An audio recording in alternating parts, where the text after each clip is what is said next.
لو انت وعدتني ان انت هتكمل الفيديو ده للاخر فانا اوعدك ان انت هتطلع منه فاهم كل تفصيلة في الدرس الاول. طيب عشان تكون عارف احنا هنعمل ايه، فانا هقسم لك الدرس الاول على 3 اجزاء. ده الجزء الاول من الدرس، ده بنشرح طبعا من كتاب المدرسة عشان المنهج لسه اول مرة ينزل ومفيش لسه كتب خارجية عملته. وبعد ما نخلص الوحدة الاولى ان شاء الله هتلاقيني عامل لك نظام مراجعة ما يخرش المية. بس ما تنساش ان انت وعدتني ان انت هتكمل معايا للاخر. خليك قد وعدك وانا هكون قد وعدي، ويلا بينا على الشرح.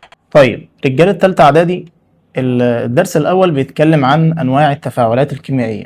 احنا كده دخلنا في الجد، يعني خلاص انت عديت مرحلة التأسيس والمفروض ان انت كده دخلت في بداية المنهج بتاعك. طيب يلا بينا نشوف الكلام على ايه. بيقول لي اول حاجة المفروض اكون عارفها يعني ايه تفاعل كيميائي، ودي حاجة مش جديدة عليك.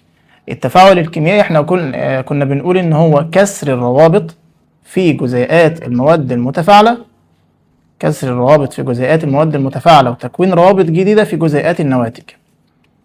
طيب المفروض ان كان عندك في تانية بتفرق بين التفاعل الكيميائي والتغير الفيزيائي.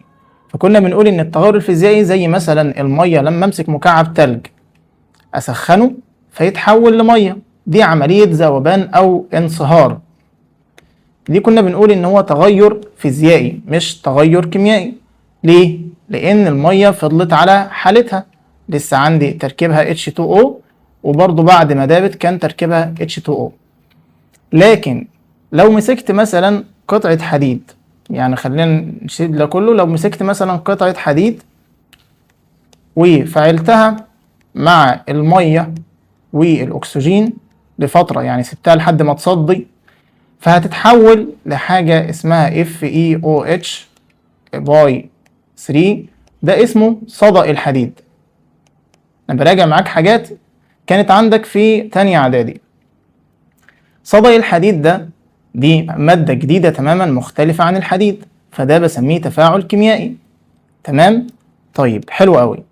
يبقى التفاعل الكيميائي كنا بنقول انه كسر الروابط في جزيئات المواد المتفاعلة وتكوين روابط جديدة في جزيئات النواتج.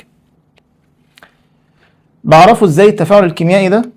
بعرفه بيبقى عندي تغير في اللون او في الريحة او بيتصاعد غاز او بيتكون راسب، وهنعرف الحاجات دي كلها دلوقتي. طيب المهم عندي كم نوع لانواع للتفاعلات الكيميائية دي مستر؟ عندي 4 انواع. واحد، الاتحاد المباشر. اتحاد مباشر باختصار جدا معناه ان انا هيبقى عندي عنصر هيتحد مع عنصر عشان يكون مركب. تمام؟ وكأن ده واحد عايز يخطب فهيروح يقدم مهر لعروسته عشان يعمل ايه؟ عشان يتجوزها، ويبقى كده بقوا هما الاتنين مرتبطين رسميا بعد ما ايه؟ بعد ما ادالها المهر بتاعها. طيب اديني امثله. عندك الاتحاد المباشر بيقول لك هات لي شريط مغنيسيوم، امسك شريط مغنيسيوم، عندك التجربه اهي، وابدا ولع في شريط المغنيسيوم. لما ولع في شريط المغنيسيوم هيتوهج كده، بيقول لي بيحترق بلهب ابيض ساطع وتنتج ماده بيضاء من اكسيد المغنيسيوم. يبقى المغنيسيوم لما اولع فيه بيبدا يحترق بلهب ابيض ساطع وبينتج حاجه بيضه كده اسمها اكسيد المغنيسيوم. طيب المهم عندي دلوقتي، تعالى كده نفتح صفحه جديده مع بعض. مهم جدا انك تكون عارف تفاعل زي تفاعل المغنيسيوم. هو بيقول لي مغنيسيوم لما احرقه في وجود الاكسجين، حرق في وجود الاكسجين بيديني اكسيد المغنيسيوم. المفروض انك عارف رمز المغنيسيوم انه Mg والاكسجين O2، فيديني اكسيد المغنيسيوم اللي هو MgO. كتبتها ازاي؟ مغنيسيوم Mg، الاكسجين O، ده تكافؤ ثنائي وده تكافؤ ثنائي، طيرت الاثنين مع بعض بقى التكافؤ ايه؟ بقت الصيغه MgO. تمام؟ حلو قوي. طيب بص لي كده على المعادله دي، شوف لي موزونه ولا مش موزونه كده. هتقول لي والله يا مستر المغنيسيوم داخل بواحد لانه مفيش هنا حاجه، مفيش ارقام قبليه هنا، يبقى ده ايه؟ ذره واحده مغنيسيوم، طلعت ذره واحده. طيب الأكسجين داخل ذرتين، طلع ذرة واحدة، لا يبقى كده الأكسجين عايز يتظبط، يبقى أضرب الأكسجين في 2. طب أنا كنا بنضرب فين؟ هتقول لي بالظبط بنضرب في الحتة اللي قبل الصيغة دي. يبقى كده أنا بقى معايا 2 أكسجين، لكن لما أرجع ألاقي عندي المغنيسيوم باظ، فهضرب المغنيسيوم كمان في 2 عشان يبقى مظبوط. يبقى كده معايا 2 مغنيسيوم و2 أكسجين، خرج 2 مغنيسيوم و2 أكسجين، يبقى المعادلة كده تمام. ودي أول معادلة هتقابلك في المنهج بتاعك، اللي هي تفاعل احتراق المغنيسيوم مع الأكسجين لتكوين أكسيد المغنيسيوم.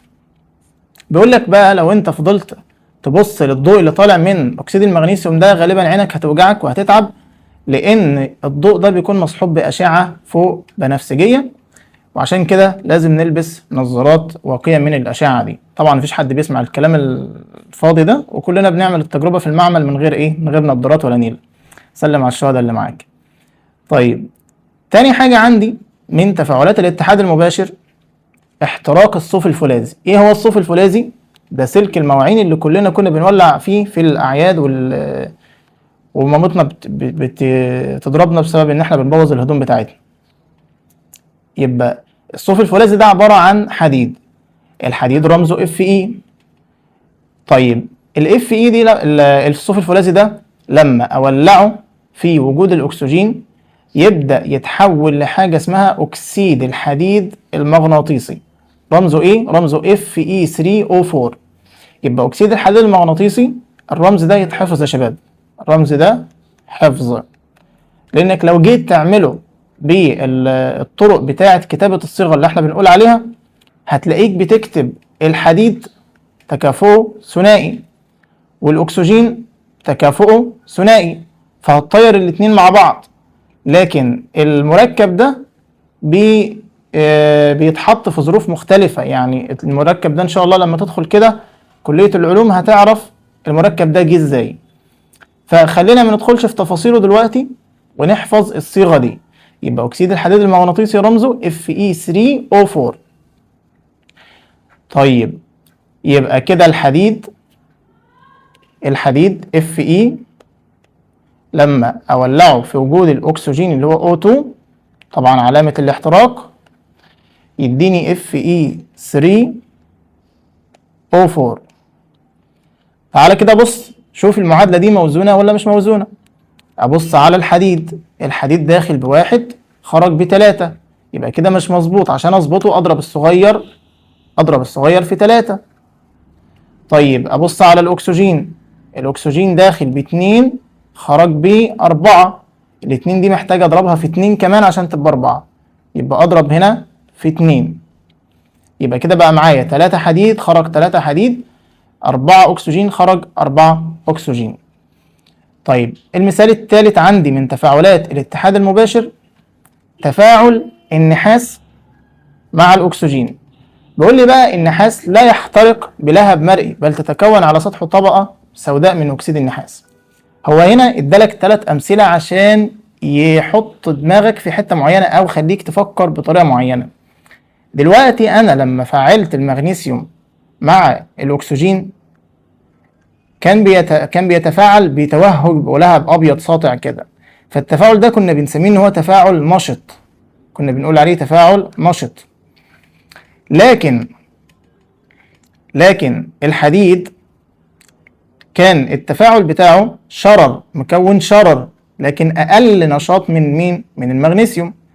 ولكن بيجي على النحاس، لما جه على النحاس قال لك بلهب مرئي لا يحترق بلهب مرئي، يعني معنى كده ان هو اقل نشاط من الحديد والمغنيسيوم. يبقى بيقول دوت معظم الفلزات تتحد مع الاكسجين عند تسخينها في الهواء الجوي، لكنها تختلف فيما بينها في نشاطها الكيميائي. فالمغنيسيوم اكثر نشاطا من الحديد، والحديد اكثر نشاطا من النحاس. لاننا لسه هنشوف دلوقتي ان الفلزات بتختلف حسب النشاط ومترتبه في سلسله اسمها متسلسله النشاط الكيميائي. هنروح للكلام ده دلوقتي. يبقى المهم باختصار كده انا عندي كم مثال على الاحتراق؟ عندي 3 امثله: 1 المغنيسيوم، 2 الحديد اللي هو الصوف الفولاذي، 3 النحاس لما يتفاعل مع الاكسجين اداني CuO اللي هو اكسيد النحاس وده لونه اسود. لما اجي ابص على المعادله موزونه ولا مش موزونه، الاقي الاكسجين محتاج ينضرب في 2 والنحاس هنا برضو ينضرب في 2. طيب تاني نوع عندي من التفاعلات تفاعلات الانحلال. يبقى لو انا جيت سألتك كده على السريع نراجع مع بعض اللي احنا قلناه، تفاعلات الاتحاد المباشر ايه تعريفها؟ هتقول لي يا مستر معناها ان عنصر يتحد مع عنصر لتكوين مركب. اتحاد عنصر مع عنصر لتكوين مركب جديد. لكن تفاعلات الانحلال بقى عكسها. ده مين؟ ده هنا مركب مرتبط ببعضه، هبدأ أفككه بالحرارة أو بأي نوع طاقة لعناصر أبسط منه. زي إيه؟ أول مثال عندي أكسيد الزئبق. أكسيد الزئبق ده لما أسخنه هو لونه أحمر، لما أسخنه يبدأ يتفكك لزئبق وأكسجين. وكأن أنا دلوقتي معايا أهو، إحنا بنتكلم دلوقتي عن تاني نوع اللي هو الانحلال. أول حاجة فيه قلنا أكسيد الزئبق. أكسيد الزئبق كتبت الصيغة إزاي؟ الزئبق HG والأكسجين O. الزئبق تكافؤه ثنائي والأكسجين تكافؤه ثنائي، طيرنا الاتنين مع بعض فاداني HGO. تمام؟ حلو أوي. طيب لما ابدا اسخن ال HGO اللي لونه احمر، يبدا ال HG يروح في حته وال O يطلع لوحده من الانبوبه. يعني لو تخيلت ان انا معايا انبوبه هنا فيها HGO اكسيد زئبق، وهبدا اسخن اكسيد الزئبق ده، فالزئبق هيترسب هنا بلون فضي كده على جدار الانبوبه. الزئبق هيترسب على جدار الانبوبه كده بلون فضي، والاكسجين هيبدا يطلع من الانبوبه. ايه لون الاكسجين؟ المفروض ان ده غاز ملوش لون يعني. طيب الاكسجين هيطلع من الانبوبه، ده طالع كده O2. ففي النهايه هلاحظ ان لون المحلول او لون اكسيد الزئبق بقى فضي والاكسجين خرج. طيب هنا سؤال مهم جدا، ازاي اعرف ان الاكسجين خرج من الانبوبه؟ هيقول لي بنقرب عود كبريت مشتعل من فوهه من فوهه الانبوبه. بنقرب عود كبريت من فوهه الانبوبه، نمسك عود الكبريت نقربه من فوهه الانبوبه، نقربه من الاكسجين، هيبدا يزداد توهجه. لما يزداد توهجه يبقى انا عرفت ان الاكسجين هو اللي خرج، لان الاكسجين احنا عارفين ان هو بيساعد على الاشتعال. فلما قرب منه عود كبريت والع هيزود التوهج بتاعه. يبقى لما يسألني كيف يمكنك الكشف عن غاز الأكسجين، يبقى هنا سؤال مهم جدا. في الحتة دي هنا سؤال مهم جدا، بيقول لي كيف يمكنك كيف يمكنك الكشف عن غاز الأكسجين اللي هو O2 في التفاعل ده؟ أقول له بتقريب عود ثقاب مشتعل من فوهة الأنبوبة يزداد توهج عود الثقاب. طيب لو جيت بصيت على مركب تاني زي كربونات الكالسيوم، تعال نشوف كده كربونات الكالسيوم ده بتتكتب ازاي. كربونات الكالسيوم Ca والكربونات CO3، ده تكافؤ ثنائي ودي تكافؤها ثنائي، هنطير الاتنين مع بعض يبقى CaCO3. يبقى كأن انا همسك CO3 اقربها من Ca كده والغي طبعا الاتنين دول، يبقى CaCO3. امسك لي CaCO3 اللي هي كربونات الكالسيوم سخنها. بص كده اللي هيحصل معايا ايه؟ اللي هيحصل ان CO3 دي هتبدأ تفقد أكسجينة، في أكسجينة منها هتروح لمين؟ للCa. يبقى كده فاضل معايا بعد ما كانت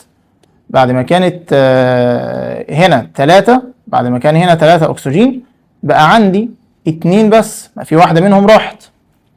يبقى هيطلع معايا CaO زائد CO2. يبقى اللي حصل ان اكسجين راحت للCa. طيب اللي طالعين دول اسمهم ايه؟ CaO ده اكسيد الكالسيوم، والCO2 ده ثاني اكسيد الكربون، كلنا عارفينه ده غاز ثاني اكسيد الكربون. وعندي هنا برضو سؤال مهم جدا جدا جدا.